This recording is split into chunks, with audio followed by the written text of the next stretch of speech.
Untuk para santri semuanya yang saya banggakan, tamu-tamu kita semuanya yang datang pada malam hari ini. Selamat datang.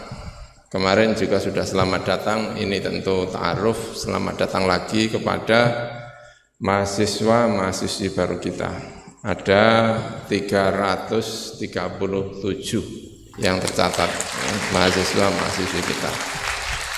Ini saya kenalkan kepada Kiai Taj Yassin, kepada terutama pada Gus Bahaudin. Tahun ini kita menerima 337 dari berbagai daerah, putra dan putri, IGT dan PGMI. Menurut catatan kami, mereka ini Bapak Taj Yassin dan Gus Baha berasal dari 22 provinsi. Saya tidak tahu 22 provinsi itu di mana saja ya. Tapi mungkin dari ujung barat sampai ujung timur. Ada sekian, nggak tahu berapa ratus atau berapa kabupaten tersebar di berbagai daerah. Ada 180 alma mater yang sekolah di sini.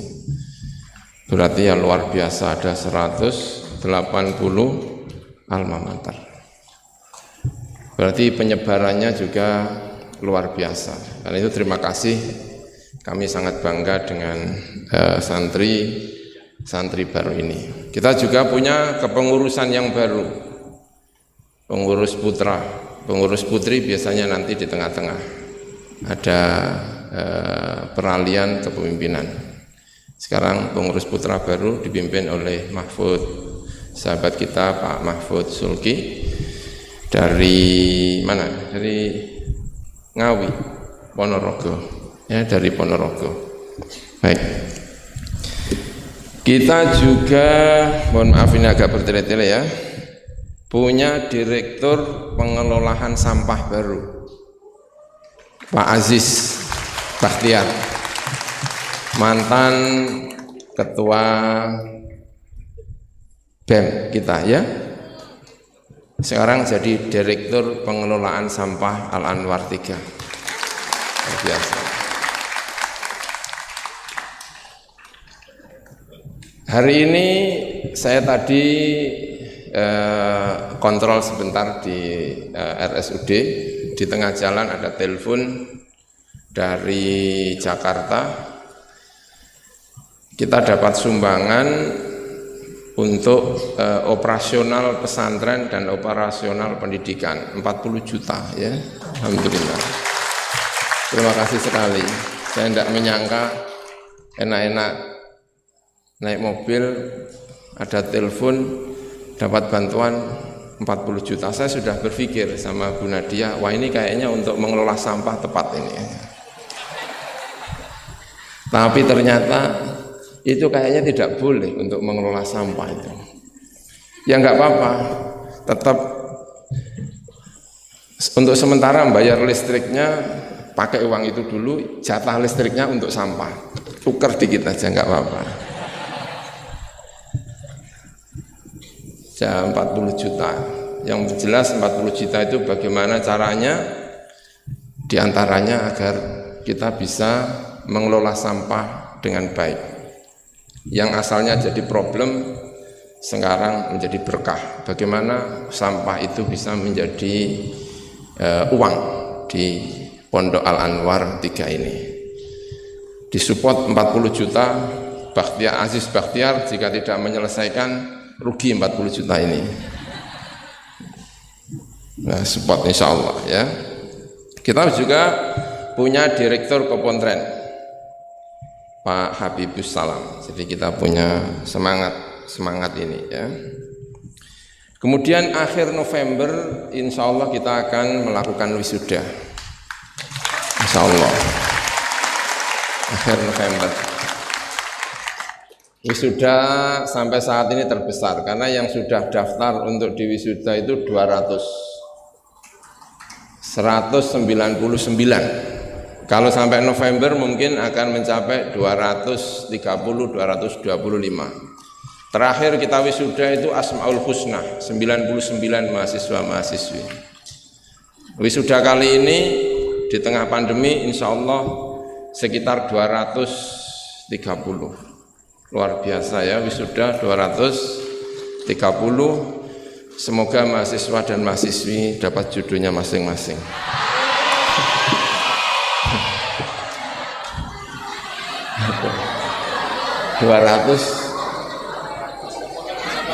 Apa?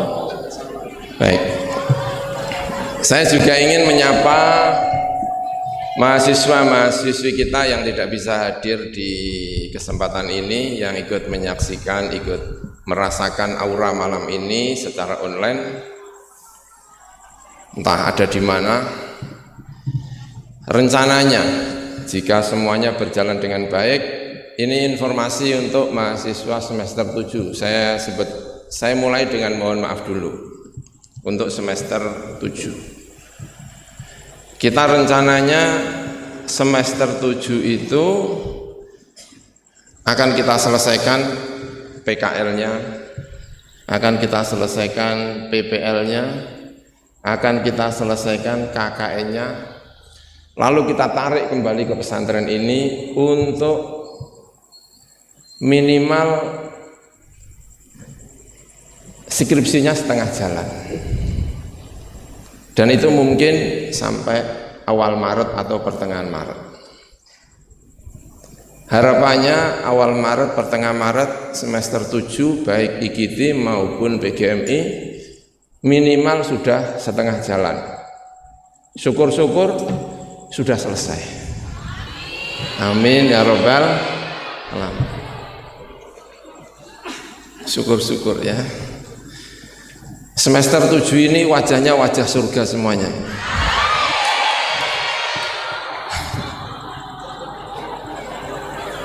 Ya. Nah, kalau sudah selesai, mohon maaf tidak berarti tidak suka, tapi saking cintanya kami berharap bisa menyelesaikan di rumah sambil mengajar. Yang semester 2, semester 6, semester 4 kita tarik di pondok pesantren.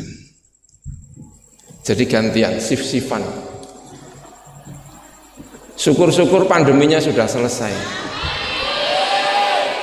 Maka akan kita tarik semuanya, tidak jadi pulang semester 7. Nanti akan ada informasi dari Pak Wakil Gubernur, semoga vaksinnya sudah selesai semuanya. Amin ya robbal alamin. Kalau itu tidak terjadi, maka pondok ini seperti shift-shiftan. Ada yang tahun ini periode ini semester 1 sama semester 7. Periode yang akan datang semester 2, semester 4, semester 6. Semester 8-nya sudah kita selesaikan sampai bulan awal Maret atau pertengahan Maret, syukur-syukur skripsinya sudah selesai. Makanya ini yang semester 7 mari kita selesaikan sampai semester berapa? Sampai bulan Maret. Nanti akan dibimbing oleh Kaprodi Pak Wadud sama Pak Hirman Hunaifi. Dibimbing oleh tim, selesai kita akan segera mengadakan wisuda kembali. Amin ya robbal alamin. Ya, baik, itu kira-kira rencananya. Kalau tidak ada aral, tidak ada halangan apa-apa, tapi kita tetap berharap semoga saja semuanya bisa kita tarik kembali. Apalagi kalau gubernurnya mengizinkan, wakil gubernurnya. Syukur-syukur periode yang akan datang tidak lagi wakil gubernur, tapi gubernur Jawa Tengah. Amin ya robbal alamin. Ya, baik. Maaf ya, saya agak bertele-tele sedikit. Sekarang kita bicara malam hari ini. Malam hari ini kita akan mendengarkan dari Wakil Gubernur dari Gus Bahak Nur Salim menjadi santrinya Mbah Maimun di Al Anwar 3. Pondok ini didirikan oleh Mbah Maimun, kampus ini juga didirikan oleh Mbah Maimun. Beliau sudah mendahului kita setahun yang lalu, tapi semangatnya insya Allah akan tetap kita rasakan. Dan malam hari ini kita kepingin mendengarkan dari santri-santrinya Mbah Maimun. Gus Baha ini santrinya Mbah Maimun, kakak kelas saya waktu di Ghazaliyah, 2 kelas di atas saya. Ini Gus Baha, beliau kelas 1 Sanawi, waktu itu saya kelas 5 Ibtidak, sering bergaul, sering jagungan malam hari, murojaah malam-malam. Ketika mendirikan kampus ini, salah satu yang sering saya ajak untuk bicara, untuk rembukan adalah Gus Baha ini. Nanti akan kita dengarkan pengalaman-pengalamannya bersama Mbah Maimun. Kemudian Gus Yasin, Taj Yasin, beliau putra Kiai Haji Maimun, sekarang menjadi wakil gubernur, sebelumnya anggota DPR Jawa Tengah. Tentu beliau juga punya pengalaman-pengalamannya tentang Mbah Maimun. Nanti insya Allah akan bergabung Gus Idror, ini santri-santrinya Mbah Maimun. Di sini juga banyak santri-santrinya Mbah Maimun, muhibbinya Mbah Maimun. Kemudian yang akan memimpin ini juga santrinya Mbah Maimun, Kiai Haji Muhammad Aminoto Setio Garwo.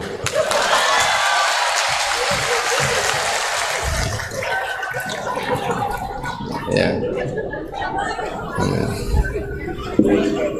namanya Gus Amin, tapi selalu bilangnya Aminoto, dan biasanya di belakangnya ada tulisannya Setio Garwo. Itu Mbah Aminoto ini. Ini santrinya Mbah Maimun yang agak bedik-bedik gimana gitu ya. Dulu itu pernah waktu santri-santri tidur, Masya Allah di musola, itu Mbah Amin itu Masya Allah memasukkan wedus di dalam musola. Semoga diampuni dosanya ini, amin ya Rabbal. Ini Gus Amin. Insya Allah ya. Ini Gus Aminoto ini. Alhamdulillah beliau juga bergabung bersama kita, salah satu dosen di Sekolah Tinggi Agama Islam Al-Anwar. Istrinya juga santrinya Mbah Maimun, hafal Al-Quran, khusyuknya minta ampun, tidak seperti suaminya. Tapi itu perpaduan yang luar biasa, nanti akan memimpin jalannya. Alhamdulillah ini Gus Id sampun rawuh. Monggo Gus Id. Ini adik saya yang paling bungsu, ya. Saya nomor 5, Gus Yasin nomor 9, Iid nomor 10 ya. Saya nomor 5, 9, lalu nomor 10. Kami 10. Baik. Saya kira itu yang bisa saya sampaikan. Sekali lagi saya ingin mengucapkan terima kasih yang sebesar-besarnya atas kerawuan semuanya, kerawuan para tamu semuanya. Saya tidak bisa menyebut satu persatu. Semoga malam ini semuanya kita bahagia. Besok kita semakin semangat untuk belajar. Jadi malam ini kita adakan memang salah satu tujuannya agar malam ini kita mengambil spirit dari Mbah Maimun melalui murid-muridnya. Kita dengarkan, besok kita punya semangat yang lebih. Dan itu salah satu cita-cita guru kita semuanya, Haji Maimun Zubair. Saya kira itu yang bisa saya sampaikan. Mohon maaf atas segala kekurangan, atas kepanjangan apa yang saya sampaikan malam ini. Terima kasih. Assalamualaikum warahmatullahi wabarakatuh. Yang kami hormati Gus Baha, dan Kiai Rafiq, para dosen di Sekolah Tinggi Agama Islam Al-Anwar, para mahasantri putra maupun putri. Sengaja saya berdiri karena saya lihat kalau saya duduk di sudut kurang enak, kurang berdarah katanya. Jadi saya sengaja berdiri, dan kalau berdiri saya melepas masker lebih enak. Posisi itu memang sedang mengharuskan seperti ini. Tentu saya bersyukur kepada Allah Subhanahu wa Ta'ala, pada malam hari ini saya bisa berkumpul dengan komunitas saya, para santri, karena memang dalam perpolitikan dibahasakan oleh Kiai Maimun, di Jawa Tengah itu religius atau nasionalis religius, religius nasionalis, dan saya diposisikan sebagai religius. Walaupun tadi dikatakan oleh Gus Ghafur, Gus Baha maupun Gus Amin Noto, santrine Mbah Mun niku nggih wonten sing belinge kados Gus Amin, bawa wedhus nang musala, pintune jebol. Karena memang waktu malam hari niku memang rame akan dikira niku tsunami nek cara anune apa musibahipun, tetep sing munggah sing dhuwur mudhun, sing dhuwur munggah sambil diteriaki ulo.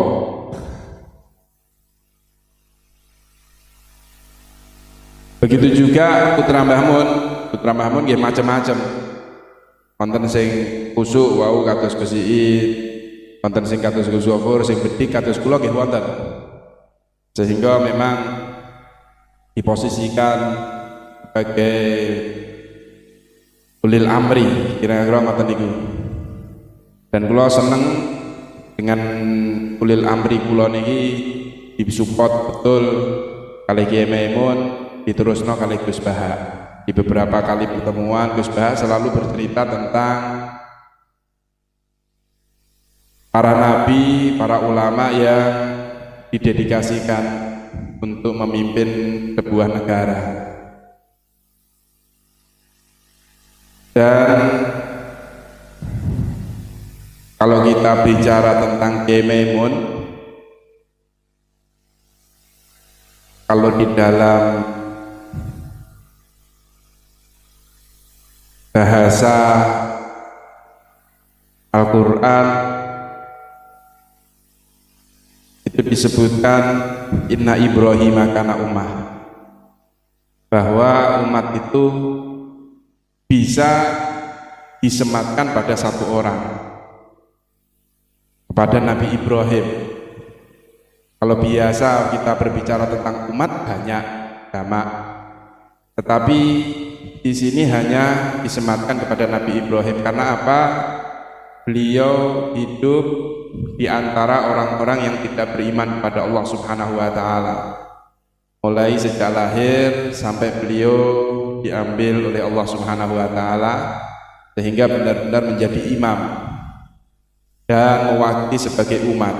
Dan Kiai Maimun ini ya pantas dijadikan sebagai umat, karena dari beliau muncul Gus Baha, muncul Gus Ghafur, Gus Idron, tidak kalah Gus Amin, dan kita semua yang saat ini kita Stadium General dengan ta'aruf santri menjadi santri Mbah Mun di Al-Anwar 3. Artinya ternyata dari satu sosok itu bisa menjadi umat yang banyak, menjadi kekuatan yang banyak. Dan yang paling yang paling disegani oleh Kiai Maimun sebagai seorang ulama, tidak hanya bicara tentang kitab atau syariat, akan tetapi juga berbicara tentang sosial, berbicara tentang politik, berbicara tentang kenegaraan. Yang kita ketahui bahwa di negara Republik Indonesia ini tidak hanya satu agama, tidak hanya satu suku. Dari Jawa sendiri banyak bahasa di Pulau Jawa. Kadang saya nggak paham dengan bahasa Sundanya, dengan bahasa Osengnya Banyuwangi saya juga nggak akan paham. Yang paling familiar dengan kita pun saya nggak paham bahasa Madura. Karena kenapa saya sampaikan familiar, karena memang kami juga punya darah Madura. Itu aja nggak paham. Artinya banyak bahasa-bahasa yang di negara Republik Indonesia ini, dan beliau bisa mewarnai itu. Dan dari ketawaduan beliau, keutamaan beliau yang diberikan oleh Allah Subhanahu wa taala, sehingga tidak ada, hampir kayak tidak ada orang yang memusuhi Kiai Maimun. Biasanya kalau orang saat ini, saya sering diingatkan, terus jenengan itu masuk ke politik apa sudah siap untuk dicaci maki? Darani kronologinya, konotasinya politik siap dicaci, politik siap dimusuhi dan siap untuk dibullying lah bahasa anak-anak sekarang. Tetapi kita melihat sosok Kiai Maimun masuk ke era politik bukan hanya 1 tahun, 2 tahun, puluhan tahun, sejak tahun 73, 70, bahkan sebelum 70-an beliau sudah ikut andil dalam kancah politik. Tetapi semasa beliau di dalam politik tidak pernah atau belum pernah kita mendengarkan apa yang menjadi fatwa beliau, ijtihad beliau menjadi momok bagi bangsa Indonesia atau lawan politik. Bahkan saya merasakan, karena saya itu diperintah oleh beliau yang tentu dalam hal memimpin Jawa Tengah, dan di dalamnya ada berbagai partai yang mendukung kami, itu agak sungkan, agak menghargailah atas jerih Kiai Maimun. Bahkan ketika saya datang di Jakarta ketemu dengan lawan-lawan politik pun, para lawan politik ini mengatakan bahwa kami ini juga murid Kiai Maimun, kami ini murid Mbah Mun. Akan tetapi kalau kita melihat sejarah para ulama, para tokoh mutaqaddimin, bahwa orang-orang mutaqaddimin ini mengakui atau mengatakan kami sebagai murid itu ya suhbah, tidak hanya belajar ilmu. Kalau hanya belajar ilmu berarti kita hanya mengambil ilmunya saja, belum tentu mengambil ilmu itu sebagai murid. Sampai tadi yang sampaikan Gus Amin, ada kiai YouTube ya, ada kiai ya kayak Gus Amin lah, nggak pernah masuk ke YouTube, makanya beliau sebenarnya iri saja Gus Bahar.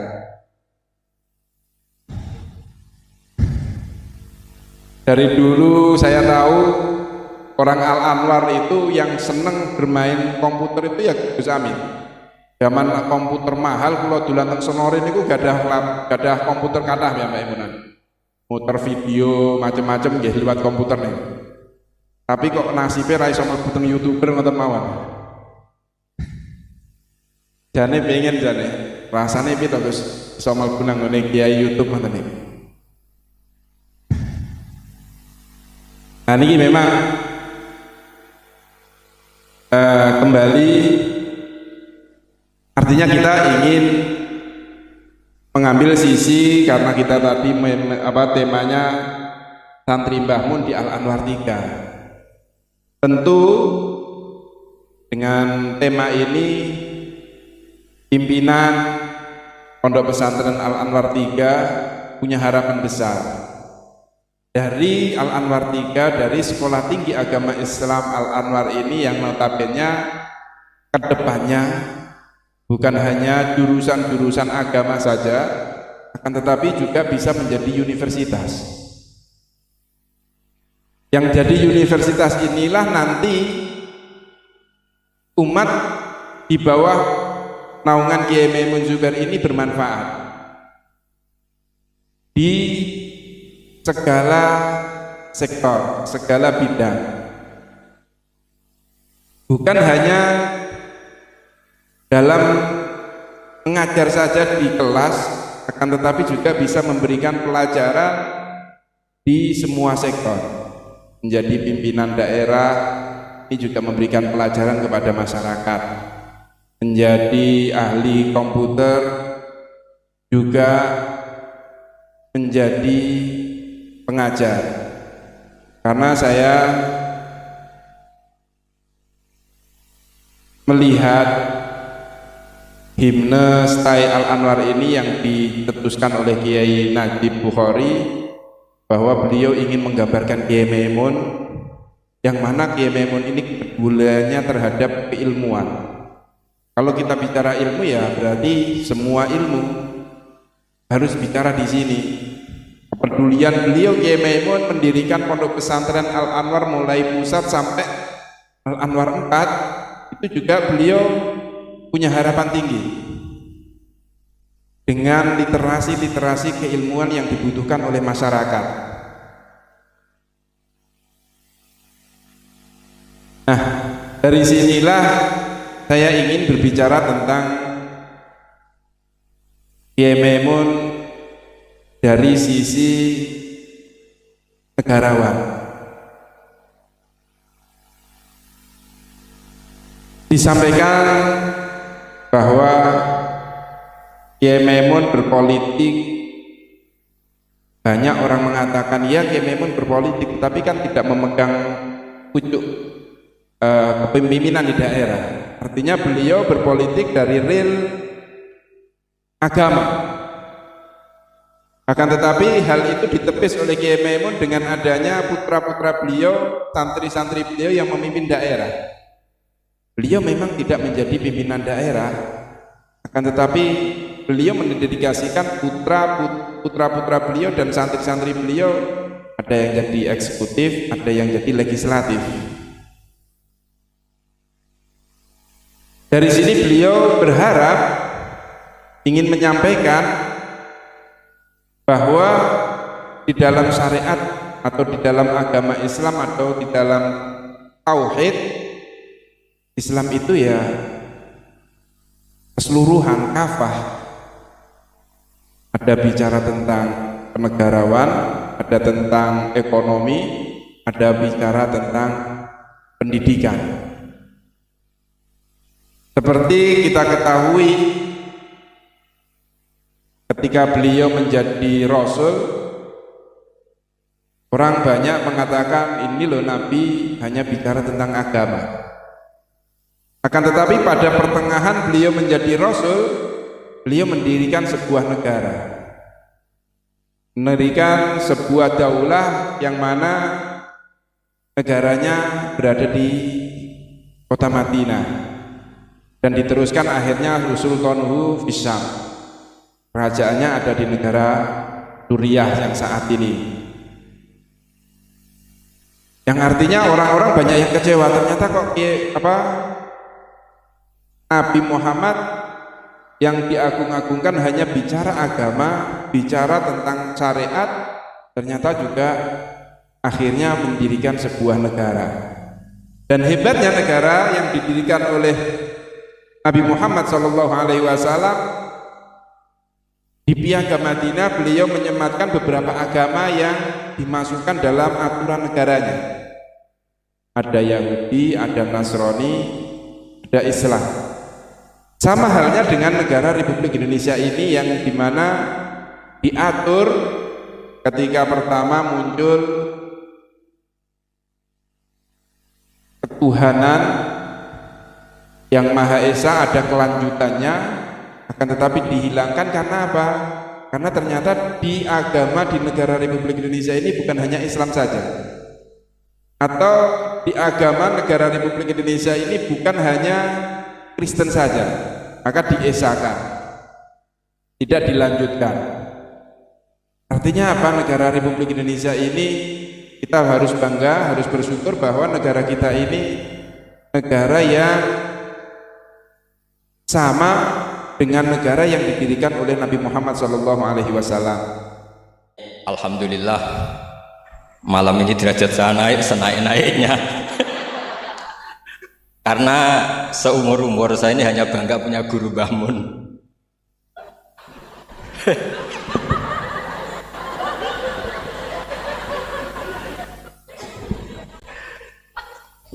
Tapi malam ini punya guru baru.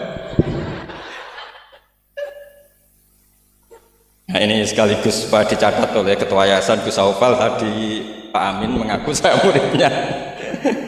Ini satu kezaliman.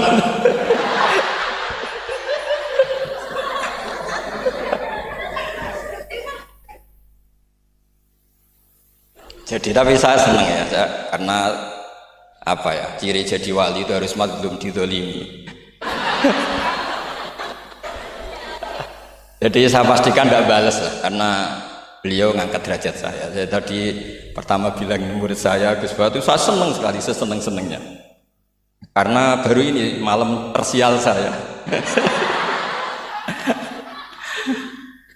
Saya dulu masih ingat ketika Gus Najih di Mekah terkenal alim alamah karena ngarang kitab. Gus Yofur tahun pertama bangun muji-muji karena mumtaz di Al-Azhar. Jadi beliau-beliau ini heboh karena karir akademiknya. Kalau Gus Amin karena ngelepas kambing di musola.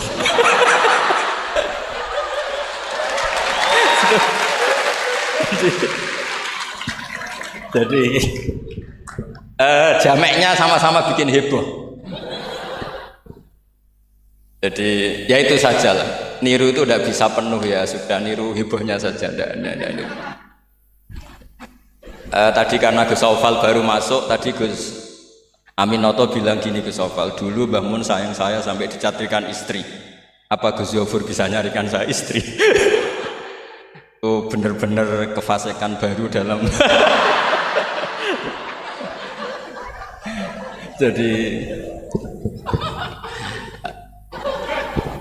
Jadi kita rileks saja karena ini apa ya, guyon itu bagian dari ibadah kelas tinggi. Ya ini betul, saya dulu mengkaji sama Gus Yofur seperti beliau tadi cerita. Di antara kegiatan beliau kalau malam belajar usul fikih, kita belajar bareng-bareng. Di antara pendapat usul fikih yang menyenangkan kita itu adalah mubah itu wajib. Dan itu saya kenang betul. Izma min mubahin illa wa yatahaqqaqu bihi tarku haramimma. Ayatahaqqaqu bisukun tarkul qat'i wa bisukut tarkul qadam. Pasti Pak Amin tidak bisa. Hafal sebanyak ini tidak bisa. Jadi dia itu pelarian karena ngapalkan nggak bisa, ya sudah gojlok saya. Tapi ya tetap tidak level lah, kira-kira gitu. Tidak level, jadi nggak level. Artinya begini ya, malam ini kita guyon nikmati suasana seperti ini dengan Gus Yofur, dengan Gus Aufal. Malam ini artinya kita ada dugem. Malam ini kita ada zina, ada dugem, tidak melihat hal yang maksiat. Jadi mubah itu tarkul haram. Tarkul haram wajib, meninggalkan haram itu wajib. Berarti fi'lul mubah juga wajib. Tapi mubah loh ya, bukan lepas kambing di musola. Kalau itu tidak wajib ya tidak mubah, haram. Tapi di pondok ada adat, kalau yang melakukan itu Gus itu makfu. Jadi kalau di bab najis ya najis makfu lah, itu kira-kira. Artinya khazanah kita cukup untuk menganalisis itu. Saya memang di antara murid yang sering mengkaji Mbah Mun secara fikih. Saya pernah bilang di rumah dinasnya Gus Yasin, bagaimana beliau tadi menyinggung, ketika Gus Yasin diduetkan dengan Pak Ganjar, ini menjadi fikih abadi bahwa ada fikih besar, yaitu ulama tidak ada tradisi atau tidak boleh ada tradisi berhadapan-hadapan dengan umarok. Kita sama-sama berduet untuk kelangsungan bangsa ini secara damai dan bermartabat. Jadi nggak penting menurut saya Gus Yasin wakil gubernur, apa Gus Yasin ketua DPR dulu, Kak Kamil ketua DPR, Gus Kamil. Yang menjadi penting bagi kita adalah fikih ini akan abadi. Itu juga ketika Gus Yofur sekolah sampai doktor, bahwa ulama sealim Mbah Mun, putra Mbah Zubair tidak anti dunia kampus. Sehingga Gus Yofur sekolah ya sampai dokter. Juga beliau tidak anti khusyuk, tadi kata Gus Iid, khusyuk yang dimaksud Yai bukan terus khusyuk. Karena Yai sering menghentikan manis zada khusyuan zada jalan, terus ada orang kayak Gus Amin, dia enggak khusyuk supaya enggak dikatakan bodoh. Itu memang cara beliau melawan makalah itu. Kalau beliau khusyuk kan nanti ada apa? Jalan. Maka pura-pura ada khusyuk, selain itu fakta terus ya sudah jadinya seperti itu. Saya itu sering meneliti fikihnya Mbah Mun, mulai yang tadi. Saya masih ingat ketika Yai mau ketemu Bu Mega, ketika mau haji.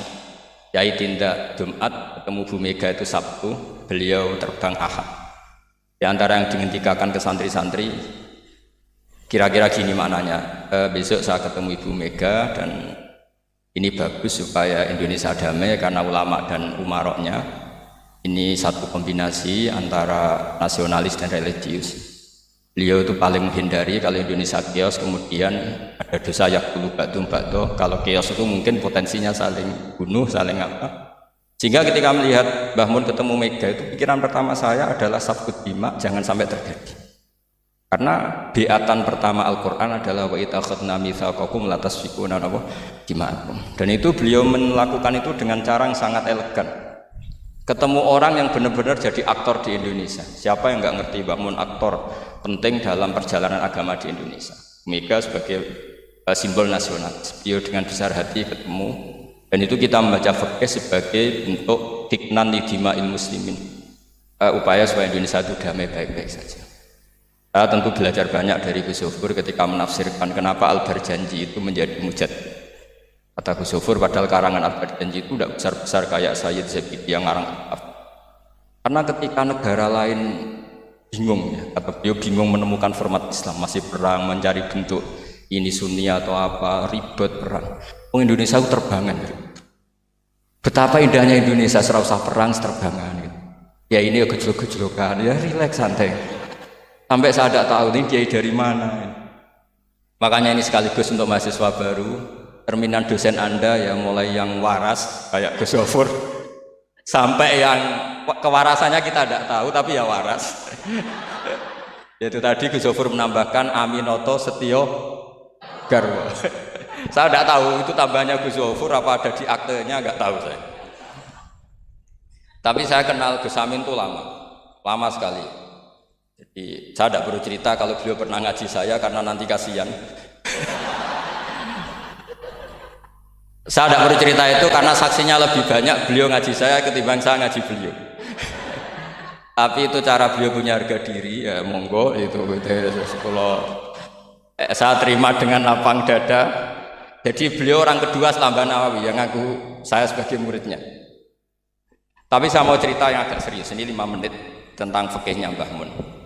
Tadi Gus Said bilang termasuk yang tahu banyak tentang karangan Mbah Mun termasuk tentu saya, selain santri-santri yang saya pernah ditanya Mbah Mun ketika film Masjidin Nabawi ditanya, nah apa kowe Mbah Gofur kok ngotot aku seneng nulis. Saya bilang nanti biar cucu-cucu jenengan masih melihat naskah-naskah jenengan. Iya kata beliau. Saya masih ingat dawuh Imam Syafi'i, Al-Laits afqahu min Malik illa annahu daya'ahu ashab. Sebetulnya Imam Laits itu lebih ahli fikih ketimbang Imam Malik. Padahal Imam Syafi'i itu muridnya Imam Malik, tapi fil fikhi muji Imam Laits. Al-Laits afqahu min Malik illa annahu daya'ahu ashab. Tapi sayangnya Imam Laits ini murid-muridnya enggak ada yang benar. Karena tulisan-tulisan Imam Laits ini tidak ditadwin, tidak dimudawwan. Maka kita tidak ingin Mbah Mun yang kita idolakan, kita gurukan, kemudian bukunya tidak mudawwan. Sehingga saya, utamanya tentu putra-putra beliau, mulai dari Gus Subab, Gus Najih semuanya, termasuk Gus Zofur, itu sangat menginginkan beliau itu memang mentadwin itu. Saya beri contoh misalnya begini, kepandaian Imam Laits dibanding Imam Malik. Imam Malik ketika ditanya apa saja, sok ahli Madinah. Kail juga kailu ahli Madinah, semuanya bilang ahli Madinah. Alasannya beliau Madinah adalah muhajiru Rasulillah, tempat hijrahnya Rasulullah SAW. Dan itu nggak ada yang memungkiri. Tapi ketika Imam Laits mulai mengirimi surat ke Imam Malik, itu ditulis Sayyid Muhammad di Syariatul Wal Khalidah. Itu beliau, oke, Anda orang alim, saya ngakui Anda alim gini-gini. Tapi Anda ada yang lupa bahwa ashabu Rasulillah tafarraqu bil buldan. Ashabnya Nabi ini kemana-mana. Di Irak, di situ ada Sayyidina Ali, hidup di Najaf, diikuti oleh Abdul bin Mas'ud. Di Mesir ada Abdul bin Amr bin As, ada Amr bin As malah. di Mekah ada ini. Dan semua mereka ini menciptakan satu kultur, dan kultur itu tidak sejengkal pun beda dengan yang ditanamkan Rasulullah Shallallahu Alaihi Wasallam. Maka tidak bisa dikatakan kalau kultur itu harus kulturnya orang Madinah.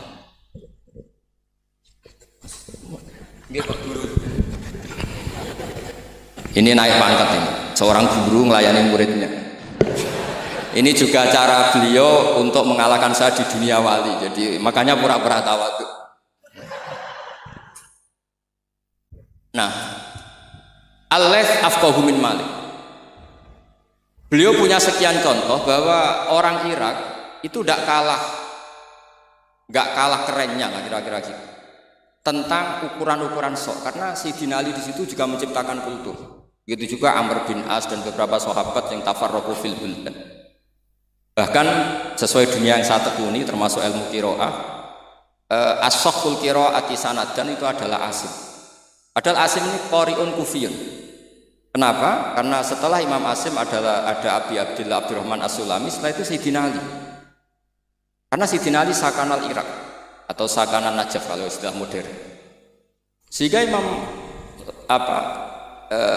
Imam Syafi'i ngetikan Al-Laits afqahu min Malik illa annahu daya'ahu ashab. Barokahnya bangun menulis misalnya al-ulama al-mujaddidun yang sering dibaca Gus Sofur, juga saya di beberapa pertemuan alumni. Itu bangun kelihatan sekali dari awal tuh akan bina siapa saja. Beliau cerita misalnya salasun min aslil iman. Beliau di antara hadis yang beliau pilih dari sekian makalah beliau dan itu dijadikan muqaddimah, wal jihad ma'a kulli amirin barron kana au fajiran. Was salat khalfa kulli muslimin ya barron kana au fajiran. Jadi beliau memilih berteman siapa saja, membina siapa saja itu amdan, bukan sahwan. Karena beliau adalah periwayat dan penulis hadis, tentu ya diriwayatkan Nabi Dawud, memang ditulis di situ. Sudahlah kita ikut berjuang ma'akuli amir. Jihad itu di konteks Indonesia tentu mempertahankan supaya sholat ini sesuatu yang indah. Kita tahu yang bikin masjid di mana-mana itu departemen keuangan bikin masjid, kepolisian bikin masjid, kabupaten bikin masjid, gubernuran bikin masjid. Itu kalau nunggu bisaronya Pak Amin dari sekte itu nggak jadi masjid, yakin. Untuk rokoknya saja mungkin pas-pasan. Tapi barokahnya kita berjuang ma'al kulli amir. Para umarok dibina, beberapa kiai mulai zaman Mbah Hasyim sampai belum Mbah Hasyim ya bina Pak Karno. Sampai era Mbah Mun, akhir-akhir Pak Harto juga beliau pernah ditimbali di istana, sampai Pak SBY, sampai Pak Jokowi. Sehingga aura keislaman itu ada di mana-mana. Departemen berkebutuhan ngaji. Bahkan Gus Sofur pernah cerita, saya pernah beliau diundang di kantor pusat PDI untuk ngaji. Gak kebayang. Pertama Gus Yassin daftar di KPU yang ditanyakan Bang, gue tenang mau ngimami sholat sampai Pak Ganjar. Nggih, Mbah Mun seneng sekali. Jangan kira senengnya Mbah Mun karena jabatan, seneng dia.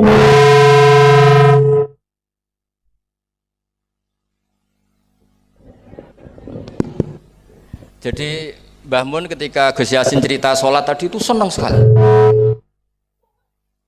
Senang sekali diceritani bahwa barokahnya Gus Yassin di Wetan itu ada dengan tanda petik, ada komunitas yang kayak sholat itu jadi ukuran. Saya meskipun nggak nangis di depan umum kayak Gus Amin tadi, saya juga heran kok bisa nangis. Itu saya heran betul, dan saya tetap husnudzon itu asli. Ya agak memaksakan husnudzon saya, tapi ya sudahlah saya husnudzon kalau itu asli. Itu saya sering nangisi fikihnya Mbah Mun. Di antaranya adalah saya pernah sejagongan sama Gus Hasim bin Wahab, termasuk pendiri NU Wahab. Saya cerita prestasi Mbah Hasyim, Gus Wahab, Bisri Sansuri, juga beberapa kiai Ahmad Siddiq, Wali Maksum, sampai cerita Mbah bahwa para kiai ini berhasil menciptakan satu entitas agama menjadi tolok ukur. Jadi barokahnya mereka berjuang secara tadrijan, secara gradualisme, secara proses. Sekarang itu calon bupati kok tidak sholat, itu tidak keren dan tidak dipilih. Gubernur kok terkenal nggak sholat, itu pasti nggak dipilih. Artinya kiai-kiai ini berhasil, bahkan nilai-nilai politik pun harus bersama nilai-nilai apa? Agama. Pejabat kok ketahuan selingkuh itu habis. Artinya nilai-nilai yang menurut agama mungkar satu hal yang buruk. Itu juga buruk di perspektif politik Indonesia. Jadi kayak, dan itu tanpa bikin negara ini terus kayak jadi negara Islam. Kurang apanya coba istihad guru-guru kita yang luar biasa. Saya pikir sampai di sini aja, nanti moderator biar balas saya supaya saya lebih madlum lagi. Semakin madlum semakin derajat saya akan naik. Dan monggo Gus Amin kalau mau memadlumi saya persilahkan, karena saya ini kan sudah terlalu kuat lah, kayaknya agak ngefek. Tapi nggih monggo lah, kalau artinya ini sekali-kali saya ngomong serius. Jadi dulu nyuwun sewu, kita pengajian saja harus lapor, harus izin, bahkan ada istilah SIM, surat izin mubalek ya dulu. Namanya juga SIM. Ini abahnya Pak Rafiq itu ya temannya bapak saya. Masuk teman bodoh nih. Ini masyhur ini. Ibunya Pak Rafiq ini nggak pernah masak enak, kecuali ada tamu. Akhirnya kerjasama sama bapak sama Mbah Mun, kalau Jumat pagi disuruh ke situ. Terus Mbah Musa ini abahnya ini, Bu, engkau apa ono Kiai Nur Salim ono Mbah Mun masak iyo, terus masak enak, terus bapaknya ikut makan enak itu. jadi Kiai dulu itu seni, sampai kepen mangan enak itu harus bodoni istri. Dan itu semoga bodoni yang wajib. Karena seneng itu wajib akhirnya. Makanya saya dengan Pak Rafiq ini ya mulai dulu ya kayak saudara, karena dulu Mbah Mun, Bapak, Mbah Musa itu ya teman, termasuk kalau harus bodoni istri ya bodoni. Akhirnya ya tiap Jumat itu main ke situ. Karena itu dengan cara itu makanya enak, kalau enggak ya tempe terus gitu. Nah itu bisa ditiru. Bisa ditiru, jadi ya bagus lah itu kalau itu. Solutif itu kata kesit. Ya monggo niki moderator malih Gus Amin. Assalamualaikum warahmatullahi wabarakatuh. Terima kasih tadi pertanyaannya. Jadi yang untuk saya, bagaimana Mbah Mun dalam mencintai ilmu ya? Bagaimana bisa eksis mencintai ilmu? Seperti yang saya utarakan, ini kan karena kajian mempelajari biografi beliau. Jadi bagaimana beliau bisa mencintai ilmu dan terus-menerus mencintai ilmu. Senang dengan ilmu terus bertambah. Ya saya kira yang saya pahami dari kehidupan beliau ini disenangkan ilmu oleh sosok Kiai Haji Zubair. Jadi dalam dunia akademisi, untuk mencari sebuah biografi itu harus mempelajari situasi dan kondisi zamannya, karena itu yang akan mencetak sosok seseorang tersebut. Di sini kalau saya melihat dari beliau sendiri, satu, kecintaan pertama ditumbuhkan oleh sosok Kiai Zubair Dahlan, yang mana Kiai Zubair Dahlan memang suka ilmu, menelurkan seperti Ahmad Sahal, seperti dan banyak orang lah. Termasuk, jadi yang saya sayangkan itu di Indonesia ini orang posonan, orang puasa, ngaji poso itu tidak, seakan-akan tidak murid, tidak dianggap murid. Padahal semestinya ana abduman alamani walau harfan wahida, kata Imam Ali. Dan masyayikh saya, orang yang mendengarkan ceramah saja itu sudah dibilang saya mengaku saya murid. Masyayikh saya hada syekhu, hada syekhi, hada syekhi, hada syekhi. Kalau saya melihat para masyayikh yang saya lihat, beliau tidak pernah mengaji kecuali ya ngaji sekali, dua kali hadir majlisnya atau ceramah-ceramahnya sudah dibilang hada syekh, sudah bilang hada syekh. Jadi alhasil kembali ada satu, Mbah Mun itu bisa cinta Mbah Zubair ya tadi ya. Mbah Zubair banyak ternyata muridnya Mbah Zubair itu yang lewat posonan. termasuk Kiai Mahrus Lirboyo, Gus Dur, Kiai putra-putraan Jombang dan lain-lain. Itu sudah mengalir dalam hadis tuba liman ro'ani au man ro'an. Karena termasuk kata guru saya, Syed Ahmad bin Muhammad Al-Maliki Hafidhullah, orang itu tidak mungkin baik kecuali pasti melihat yang baik. Orang itu tidak bisa lewat kitab, lewat membaca, lalu menjadi seorang yang hebat tanpa melihat sosok yang memang hebat. Makanya saya sini ingin menyampaikan, kalau kepingin lihat Mbah Mun, lihat muridnya. Ada yang serius, alim, ada kayak Gus Baha alim, ada yang lucu, Gus Amin juga alim, ya kan? Jadi orang itu kepingin melihat orangnya bagaimana, lihat muridnya bagaimana. Dengan berbagai macam pinter-pinter. Itu berarti Mbah Mun dari berbagai macam ada di Mbah Mun. Alhasil cuma pertama bibit keilmiahan itu dari Mbah Zubair yang saya tadi ucapkan 5 waktu mengaji, muridnya beliau Mbah Sahal dan beliau Gus Bahak juga banyak mutaathir dari Mbah Zubair, ngambil dari sisi-sisi kefikihan. Dari silsilahnya, jadi Gus Bahak ini dari fikih karena beliau ambil dari Mbah Mun dari Mbah Zubair, dari fikih-fikih beliau silsilahnya apa bisa muncul seperti salah satu Gus Bahak ini, mengambil dari cahaya yang itu. Jadi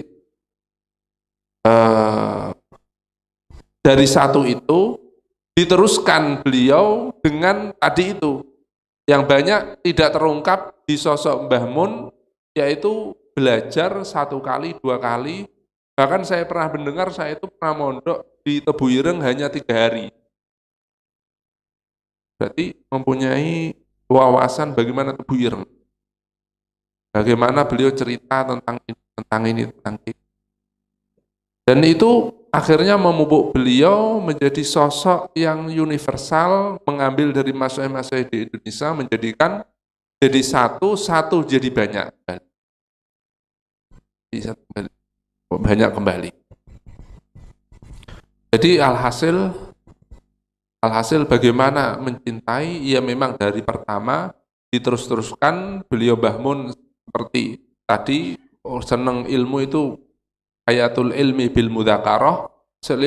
Beliau masih mengajarkan keilmiahan, terus sering membaca sehingga sampai pun masih gemar membaca. Adapun cara belajar, saya sendiri ini yang saya amati dari guru-guru saya, bagaimana sih cara belajar? Saya sendiri sampai titik sekarang ini, yang saya pandang dari guru-guru saya, bagaimana di realita, orang belajar itu pokoknya ya ilmu semua itu dipelajari. Mau yang satu persatu atau ini, yang saya pahami dari guru-guru saya, jangan ditinggalkan itu. Jangan ditinggalkan semua ilmu. Ini yang saya melihat dari ulama-ulama, dari masyayikh yang saya lihat, sehingga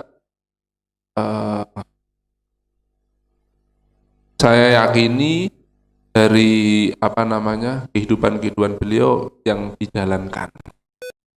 Dari Syed Muhammad, bagaimana Mbah Maimun, bagaimana lain-lainnya, Kiai Haji Abdul Ghafur dan lain-lainnya, itu bagaimana belajar. Saya kira belajar semua ilmu itu dipelajari, cuma mungkin ada satu yang difokuskan seperti kata ulama-ulama, itu yang saya pahami, dan ini yang bisa saya sampaikan. Dan banyak juga Mbah Mun itu ilmunya ilmu futuh beliau itu lebih banyak, atau banyak juga gitu, bilang luas juga, sehingga Sehingga Mbah Mun itu ilmunya bagaimana? Ya banyak yang nufutuh seperti biasa dalam dunia ilmiah itu membuka ilmu baru biasa, dan itu difoto oleh Allah Subhanahu wa taala, banyak diberikan kepada Mbah Maimun. Ya. Jadi mengalir, dipelajari semua, walaupun nanti ada satu kejuruan yang dipelajari, dan kesolehan, ketakwaan, kebutuhan dari Allah Subhanahu wa taala itu yang kita harapkan dan diberikan kemanfaatan. Ini yang bisa saya sampaikan. Assalamualaikum warahmatullahi wabarakatuh. Bagaimana kira-kira personifikasi santri yang dicintai oleh Romo Yai Maimun? Dumateng panjenenganipun tumonggo. Monggo Gus. Monggo tumriki.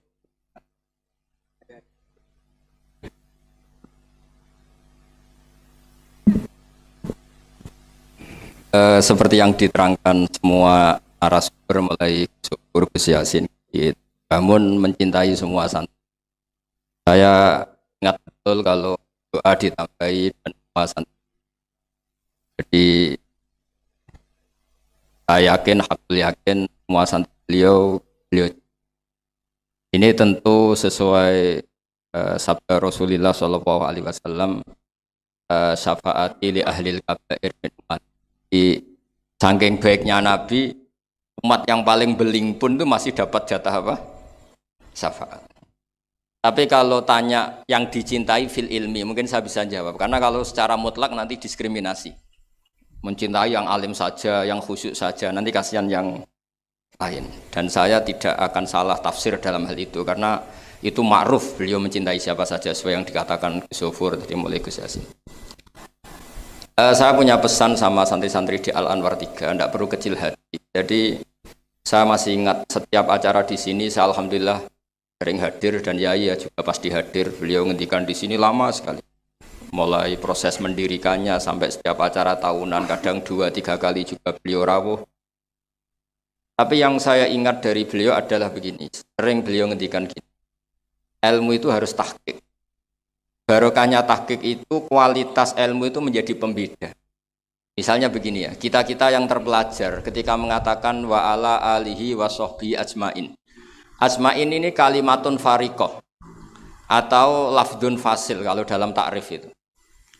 Bahwa kita ahli sunnah ciri khasnya apa? Menghormati semua sahabat. Sehingga ketika seorang Mbah Mun, seorang Gus Zofur, seorang Gus Yasin bilang ajmain, itu memaklumatkan ke semua yang mendengar bahwa ini pegangan kita, ini madhab kita, ini akidah kita, menghormati semua sahabat.